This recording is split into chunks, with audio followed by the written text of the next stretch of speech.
Бұл күнде адам баласына асатынан төнетін қауіп-қатер аз ба? Біреу оттан, біреу оқтан. Енді біреулер соттан қорқады. Ат таппасаң жол апаты. Үйреншікті ұры-қары тұрыпты ғой. Бұрын көз көріп құлақ естімеген діни экстремизм, лаңкес дейтіні тағы да бар. Енді бір білгіштер ғаламдану, жаһандану деген тажалдар келе жатыр. Солардың өңешіне түсіп кетпейік, Құдай содан сақтасын деп жалбарынады. Олардың сөзіне сенсең, заман ақыры әне-міне тақап тұрған секілді. Ал біздің Бабағұмар ақсақал осы қашыртқы сөздердің бірде-біріне мәу деп айылын жиған емес. Соның бәрі жай, даңғаза дақпырт секілді. Көз алдына ештеңе елестемейді. Ал тіпті сондай қауіп-қатер ел басына төнгеннің өзінде одан шошитын ештеңе жоқ. Көппен көрген ұлы той. Бүгінде жасы 70-ке толған Бабағұмардың бір ғана жауы бар. Ол басқа емес. Ол баса көктеп келіп қалған кәрілік. Жұрт оның дауасы жоқ дерт дейді екен. Уақыт өткен сайын әл қуатыңды азайтып, қол аяғыңа тұсау салып, әр алуан ауру сырқауды да өзімен бірге ала келіп, адамды жекелеп апарып жығатын көрінеді. Міне, күрескіш болсаң, осы кәрілікке қарсы күрес. Бабағұмар кәрілік туралы ертеде өткен даналар не айтты екен деп соңғы уақытта біраз кітаптар түсіп шықты. Қазақта 90-ға келген тіпті 100 жасаған кәрілер де аз болмады. Бір қызығы, солардың ешқайсысы да кәрілік жайында бір ауыз жылы сөз айтпаған екен. 90 деген тор екен. Өңірегі қазып қойған ор екен, ел қонбайтын шөл екен, келмейтұғын немекен депті бұқар жау. 90 жыл жасағанына қуанбайды, жаны күйіп өкінеді. Жасы 90-ға толған соң хан ордасымен қоштасып өз еліне келіп, тыным алған екен жарықтық. Әрі би, әрі ақын ақтайлақ, 80 жас аузымдағы тісімді алды, бір-бірлеп бойымдағы күшімді алды. Жарым мен Құдай қосқан енші айырып сүйекте арулаған бөлек салды депті Бақиға аттанардан 15 жыл бұрын. Жасында өз сері және аса көрікті болған ұлы би ең алдымен кәріліктің қас қылғандай адамның көркін, сыйқын бұзатын кешірмейді. Аузымдағы сөзді алды, маңдайдағы көзді алды, бұтымдағы безді алды деп кәрілікті кәдімгі тонаушы ретінде айыптайды. Егер сол үшін үкім шығар десе, қара қылды қақ жарған қатал би кәрілікке ердің құнын кесіп қана қоймай, дарға тартатын түрі де бар. Ал 18-ші ғасырда өмір сүрген шал ақын не айтқан дейсіз ғой? Ол кісі, бұл 80 қойдау мені қалжыратып, қайтып өлең айтамын алжып жатып, 80 түгіл 90-ға бой бермесем, ұқсап тұрған ет болса балбырат деп кәрілік пен кедейшіліктің қосарланғанын айтып шағымданады. Демек, кәріліктің бір емі жақсы күтім, жайлы көлік, жып-жылы жұмсақ ас болғаны ғой. Айтты-айтпады, өзі ашаламын отырған жоқ. Жітік адамға кәрілік келіп қабаттаса, істің құрдымға бет алған емес пе? Ал осы кәрілік пен адамның өмір жас туралы Ұлы Абай не айтты екен? Ұлы ұстаз жасы 60-қа келмей тұрбақ өмірден түңіледі. Көңілім қалды доспаннан, дұшпаннан да алдамаған кім қалды тірі жанда. Немесе келдік қой талай жерге енді кіруге қалдық төрде деп өлең жолдары сол сөзін айқын дәлелдейді. Абайдың тірліктен безінген сонша жайнаған туың жығылмай, жалын жүрек суынбай, жақсы өліпсің япырай деп өмірден ерте қайтқанын оспанның өліміне қызығады. Демек, ілім-білімге жетік, не ішем, не кем демейтін Шонжардың баласы Абайға да өмір сүру оңай болмағаны ғой. Бірақ өткен даналардың шегелеп айтып кеткен өсиетіне қарамай, адамзат баласы әсіресе біздің қазақ ұзақ жасауға неге ұмар? Ал сонда Бабағұмар секілді 70-ке қадам басқан қарттарға не істемек екен? Кәріліктің кісі қызығатын ештеңесі жоқ деп тірлікті тоқтату керек пе екен? Не болмаса, Алланың бұйыртқан несібесінен ақырына дейін пайдаланған жөн бе? Егер Бабағұмар бұл тіршілікке алаң болмай, төргейде төредей болып жатам десе, оған шарты толып тұр. Шүкір, бәйбішесі Күміса екеуі қатардан қалмай 10 бала тәрбиелеп өсіріпті. 6 ұл, 4 қыз. Қазір ұлдары ұяда, қыздары қияда. Бәрі де өз алдына отау тігіп қанаттанып кетті. Бірлі жар болмаса шетінен жоғары білімді. Құдаудан да сол балалар кімге тартты екен? Бәрі де оқуға алғыр, зерек болды әйтеуір. Бірнешеуі мектепті алтын медальмен бітіріп жоғары оқуға өз күштерімен түсті. Ал балы жетпегендерге ақшасын аямай ақысын төлеп оқытты. Бабағұмар ұзақ жыл аудандық тұтынушылар одағында шикізат дайындайтын агент болды ғой. Обал кәнеки, табысы жаман болған жоқ. Бала шағасын бағуға да оқытуға да молынан жетіп тұрды. Қазір бұл маңайда ешкімде жоқ, ауласы ат шаптырым кең қора-жайда бар. Бір кезде жүн мен тері маялаған зәулім склад қойма да сол кең құлашты тірліктің арқасы. Аллаға шүкір, балалары сол еңбегін ақтап бұл күнде жақсы қызметте жүр. Үлкен ұл Астанада министрдің орынбасары, 2-ші облыста полиция бастығы, 3-ші Алматыда дербес сауда орталығы бар ірі бизнесмен. Осылай кете береді. Қолындағы кенжесінің өзі осы ауылдың әкімі. Ал қыздар жағы оқу ағарту саласында. Ең өле жатқаны мектеп мүдірі, ғылыми мүдірі, пән мұғалімдері. Ал осынша баланы тәрбиелеп шығарған Бабағұмар осы ауылдың бетке ұстар ақсақалы. Алайда балаларының беделін пайдаланып ас пен тойда төрде отырғанына мәз болатын шалың Бабағұмар емес. Әркімнің өз тірлігі өзінде. Бұған енді бұдан былайғы өмірін мүмкіндігінше көңілді өткізу керек. Ең бастысы күрт қартайып кетпеу. Ал қартаймау бойындағы жастық қуатыңды сақтау деген сөз. Жасым ұлғайды екен деп кәрілікке бірден қол көтеріп бағына салмау. Бұл жағынан ауылдағы өз қатарлы біраз қарттар бұған серік бола алмайды. Бұл ауылда жөн түзу қартта қалмапты өзі. Бір-екеу балаларының қолдауымен қажыға барып келді. Қалғандарда өңкей бір ақ кепеш киген бірдарлар. Ұры қартайса сопы болады дегендей, бір кездегі ұры қары маскүнемге дейін Құдай жолын ұстап, таспих тартып жүр. Айтатындар ылғи да ана дүниенің әңгімесі. Ауыздарынан еңсе көтеретін бір көңілді сөз шықпайды. Сондықтан Бабағұмар ауылдағы шалдармен көп араласпайды. Адамға ештеңе бермейтін бос мылжыңнан гөрі қолы боста кітап оқығанда қолай көреді. Сауда саласында істегеннің бір пайдасы түбі балалардың оқуына қажет болар деп, бұл кезінде кітапты көп жинаған, қазір өзіне таптырмас ермек болды. Бір кезде оқуға қолы тимеген кітаптарды енді оқып жүр. Содан кейін күйттейтіні өзінің күтімі. Ұсақ турап ет берсе балбыратып дейтін шал ақынның арманы көкейінде. Аптар алатып бір бағанаға батар жасап отырады. Негізгі сусыны қымыз. Екі бие байлайтын оразай шал күніне бір торсық қымызын осы үйге құйып отырады. Содан кейінгі бір ермегі бір уақыт атқа мініп сейілдеу. Құдай жаяу қалғаннан сақтасын. Атқа мінуден қалдым дегенше бәрі бітті дей бер. Осының бәрі Бабағұмардың ойынша кәрілікті тежеп адам өмірін ұзартатын дәрілер. Бұлардан басқа бойыңды қорғасындай балқытып, 62 тамырыңды идіретін тағы да бір дәрі бар. Ендігі әңгіме сол туралы. Жалпы Бабағұмардың таяудағы 5-10 жылда жығыла кететін ойы жоқ. Әлде өзіне сенімді, күш қуаты мығым. Әсілі бұлардың әулетінде 100 жасаған кісілер көп болған. 18 ғасырда өмір сүрген Жолымбет деген атасы 136 жасқа келіпті. Жолымбет биден 7 ұл тараған ғой. Кейін 7 Жолымбет аталған солардың ұрпағы бұл күнде Ақсуат халқының қақ жарымын құрайды. Отағасының сәскелік қымызға қанып алған соң бір уақыт атқа мініп сейілдейтінін жоғарыда айтқанбыз. Осының бәрін ретке келтіріп басқарып отыратын Күмісай бәйбіше. Омырауынан 10 бала өргізген алтын алқалы батырана. Бабағұмардың өзінен бір-ақ жас кіші. Ата жолдас қуқары. Кезінде аса ажарлы сұлу әйелдердің бірі еді. Амал не? Балалардың әуресімен бұл да қартайды ғой. Дегенмен ол қыздар осы Күмісайға тартқан. Бәрі де келбетті ажарлы, ұлдары көкжал бөрідей, қыздары қызыл түлкідей. Бір сөзбен айтқанда бұл отбасының тіршілігі еш уайым қайғысыз. Былайғы жұрт қызға қарайтындай тату-тәтті жүріп жатқан. Тек ойда жоқта құйындай соғып өткен бір жағдай бұл шаңырақты шайқалта жаздады. Тәйірі, алақандай ауылда жасырын сыр жата ма? Көп ұзамай ауыл әйелдер арасында сыпсың сөз тарады. Сөйтсек, Бабағұмар күн сайын атқа мініп қырға шыққанда жай ғана сейілдемейді екен. Жоғары сай аузындағы сиыр базына жалғыз үй отырған жесір келіншек Қырмызының үйіне барып тұратын көрінеді. Басында бұл сөз ауылдың табын сиырын бағатын бақташы шалдан өрбіген екен. Көп ұзамай ауыл үйді аралап кетті.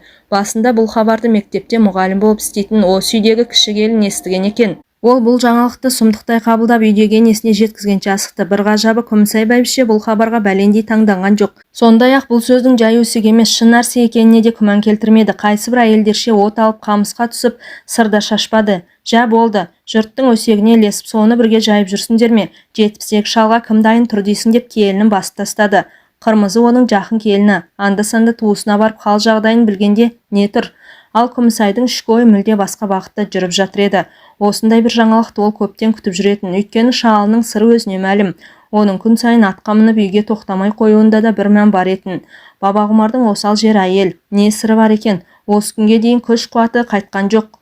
Қашан көрсең 5 айғырдай жер тарпып тұрғаны. Ал Күмісайдың өзі бас төсектен қалғалы қашан. Соңғы жылдарына күйеуіне Алла разы болсын айтып қасына жолатуды қойған. Тіпті соңғы бір жолы түс шайысып қалатын болған соң, айналайын саған екі дүниеде де мен разы, Құдай разы. Бұдан кейін мен әурелеуші болма. Күшің тасып бара жатса жастау біреу тауып ал деп бір жола рұқсатын да беріп еді. Демеп Бабағұмар бекер қарап жүрмеген болды ғой, дегенмен сол шалдың талғамы бар. Қармақты басқа біреуге емес. Еркектердің көз құрты болған Қырмызға салғанын көрмейсің бе? Әлі 30-ға да келе қоймаған жап-жас келіншекті қалай айналдырып алды екен. Егер күйеуі өзінің тырнағына да тұрмайтын қайдағы бір салп етекке ұрынса, Күмісай қатты қорланар еді. Ал қырмызыдай қылықтыға бәрінде қиюға болатын сияқты. Мейлі, қамшының сабындай қысқа ғұмыр ғой, солақ қартайғанда құмарынан шықсыншы, өзінен қалған өзі тояттап болған сарқытты қырмызыдан аяй ма? Тек сыпсың сөз жұртқа жайылып кетіп қызметтегі балаларға кесірі тимесе болғаны. Әсілі бабағұмар сейірлік жігітшілік жағынан бұрында құр алақан емес, ер азығы мен бөрі азығы жолда дегендей, өзі көз сүйген әйелдің меселін қайтару ер жігітке жараспайды деп қарайтын. Жас кезінде де көрікті болды, ақшал болды. Қай заманда да болсын күлшелі бала, сүйемелі. Айтпақшы бабағұмардың домбыраға қосылып ептеп ән айтатын да бар. Ауыл аралап жүргенде кәнекей сонымен шыққан мүйізі, қасына сұлулардың көп жантайтық деп біржанның жамбас сипарын жиі айтатын. Ал өз әйелі Күмісай болса үнем тоқшылықта, бейшара жыларда ауыр аяқты болып аузы мұрнынан шығып отырғаны. Сұлуды сүймелік пайғамбар сүннеті де бұл абай, соған қарағанда жастық шақта ойнап күлу күнәға жатпайтын болуы керек. Ал бабағұмардың қырмызымен ұшқасқаны соңғы бірер жылдың айналасы. Осының алдында ғана жол апатынан қаза болған келіншектің күйеуі бұған аталас ағайын болатын. Бастабында кішкентай қызымен жесір қалған әйелдің хал жағдайын сұрап тұрмыстық жағынан көмектесіп дегендей ара тұра барып тұрды. Бұрын фермада сауыншы болып істеген қырмызы шаруашылық тараған соң мүлде кәсіпсіз қалды. Орталыққа 2 сиырдың сүтін өткізіп, Ілдебаймен күн көріп отырған. Бертін келе бабағұмардың сиыр базына соғуы жиіледі. Бұл келістің астарында не жатқанын қырмызы да сезіп жүрді әрине. Еркектің бойындағы қабындағы күш қуаты бір жылдан аса жесір отырған ту байталдай күйлі келіншектің сезінбеу әсте мүмкін емес еді. Олай дейтініміз, қырмызы да өзіне сенімді болатын. Әлде ажар таймаған нұрлы дидар, жастық сыны бұзылмаған сұлу мүсін зипа бой, әлгі романдарда айтылатын қаз омырау қыпшабел бәрі де қырмызының бойында еді. Маған сұқтанбай көр, сүймей көр дейтіндей, ал осыған енді 70-тегі қарттың көзімен қарап көр. Бұл жағының тәжірибесі мол бабағұмар, міне бұрын қолға түспей келген хаса сұлу осы деген алғаш көрген сәтте-ақ, енді қалған өмірді осы әйелмен өткізсем арманым жоқ. Ау бәке, өзің бір ауылдың жә деген ақсақалысың, бала шаға болса анау, бүйтіп жас жігітке желіккенің өзіңе жарасама деген бір ішкі дауыс. Бабағұмардың оған қайтарған жауабы қысқа болды. Атақ пен абыройды осындағы ақ кепеш киген құрдастарыма қалдырдым. Тәйірі, сол айтқанның бәрі сұлудың құшағында бір сәт балқығанға жете ме? Қысқасы менің өмір сүргім келеді. Бабағұмар мен қырмызы бір-біріне көп сөз айтып та әуре болған жоқ. Егер жаттанды жылтыр сөзге айналса, бойдағы буырқанған бұла сезімнің құты қашар ме еді, қайтер еді. Екеуі сөзбен емес көзбен, елжеген емеурінмен ғана түсініскен.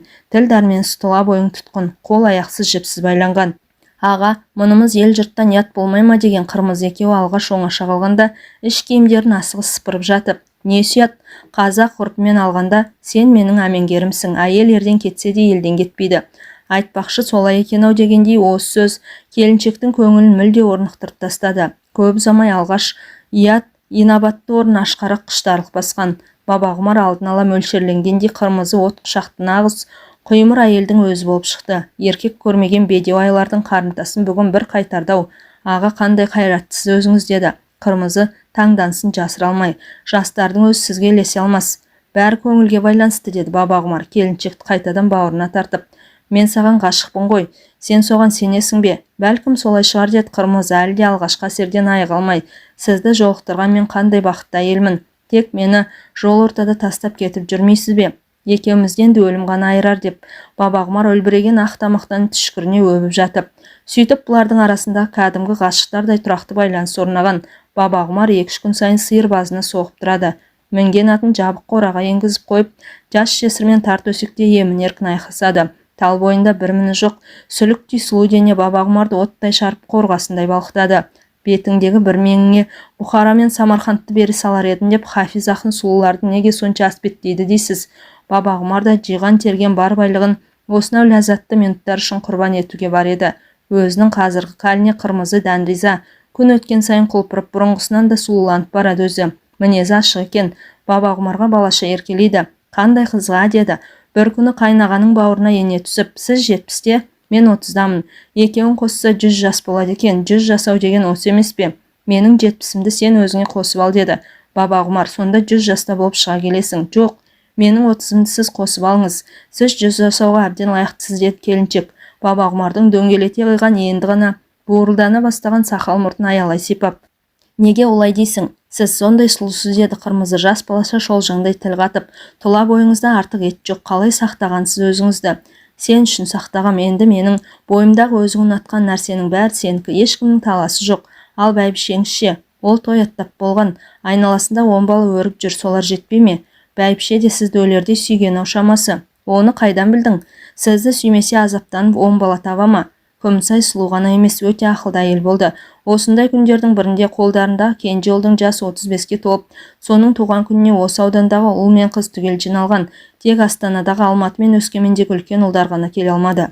Әкелер туралы хабарды бәрі дерлік естіп алыпты. Кешкі дастарханға отырмас бұрын әкелерінің үйде жоқтығын пайдаланып, баба Құмар бүгінде атына мініп сиыр базына кеткен.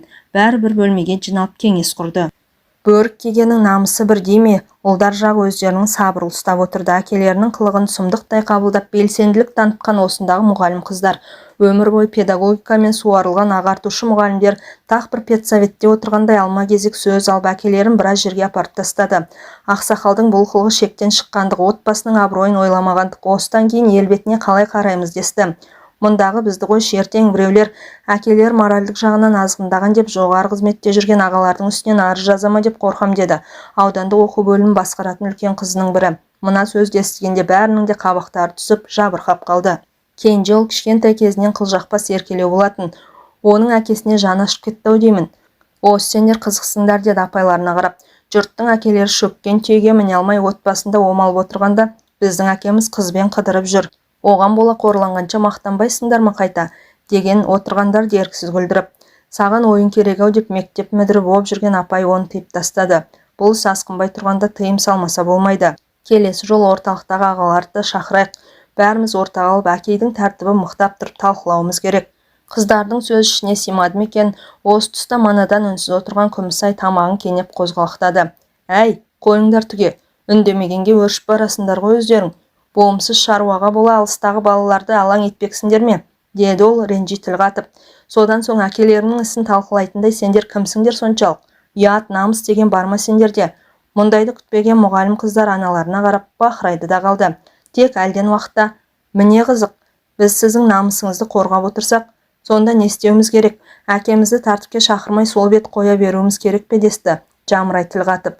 Түк те істемейсіңдер. Тек әкелеріңді өз көзіне түсетін артық жүрістен құтқару керек деді Күмісай. Ол үшін ана сиыр базында Қырмызы деген келіншекті осы қораға көшіріп алсаңдар болғаны. Ол өзі жұмыссыз жүрген көрінеді. Әрі үй қызметшісі ретінде бізден жалақы алып тұрсын.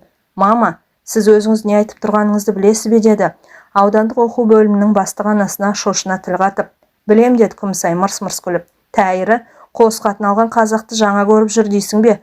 Қос қатын алу сұмдық болса, орысша тәрбиеленген сендерге сұмдық. Әйтпесе бұл қазақтың 1000 жылдық салты емес пе? Қыздар үнсіз қалды. Осы тұста аудандық сотта тергеуші болып жүрген ортаншы ұлдарының бірі сөзге араласты. Мама, сіз сонда әкемізге ешқандай кінә артпайсыз ба? Оған мен не кінә қояйын? Кінә әкелеріңде емес, менде деді Күмісай отырғандар тағы да таң қалдырып. Көп бала табам деп мына мен ерте қартайдым. Жұбайлық міндетімді ақырына дейін атқара алмадым. Ал тұғырдан таймаға еркек мұндайда қатын алмағанда не істейді? Ақыры бәрі де Күмісайдың сөзіне тоқтаған. Арада бір апта өткенде Қырмызы баба Құмардың қорасына көшіп түсті. Бұрын ұлдарының бірі отырған 3 бөлмелі отау үй бос тұрған, қызымен екеуі соған кіріп алды. Ешқандай сөкеттігі жоқ. Жұмысшы жүрген келіншек үй шаруасының жалданған кісі болып есептеледі. Екі әйел артық сөзге бармай өзара іштей ұғысқан. Осының бәрін реттеген Күмісай бәйбіше екенін білгенде Қырмызының төбесі көкке жеткендей болды. Мұндай адамның жолында құл болу аз, құрбан болып кетсең болмас па? Сен енді осы шаңырақтың бір мүшесісің деген Күмісай. Кел күн-ақ Қырмызыны қасына шақырып. Бүгіннен бастап малға да, жанға да, шалға да сен ие боласың. Ал маған өлгенше тік тұрып қызмет етесің, ұғып тұрсың ба? Әміріңізге құлдық қаным, бәрі де сіз айтқандай болады деді Қырмызы басы жерге жеткенше иіліп. Бұрынғыдай алысқа сабылмай іздегенін өз қорасынан тапқан баба Құмар да бәйбішесіне дән риза. Жаңа жағдайға балаларда көндіге бастаған, қалыпты тіршілік өз ырғағымен өтіп жатқан. Ойбай, бәке масқара болдық деді Қырмызы. Бір күні екеуі төсекте жатқанда. Мен сірә жүкті болып қалған сияқтымын. Оның не масқарасы бар? Шүйінші сұрамайсың ба қайта? Ятай, ел жұртқа не бетімді айтамын? Не сұят? Баланың әкесі қасында отырса. Балаға фамилияңызды бересіз ғой деді Қырмызы. Сәл ойланып қалып. Әлбетте, ұл туса атын жетпіспай қоямыз. Қазір Қырмызының іші білініп қалды. Алда шілдехана. Көптен көрінбей кеткен Жетпісбай келе жатыр жарық дүниеге. Апырай, қайдағы бір қатып қалған қасаң қағидаларды ұстанамыз деп, өмірге келетін қанша перзенттің жолын кестік десейші. Бауы берік болсын. Жарық дүниеге талпынған Жетпісбайдың.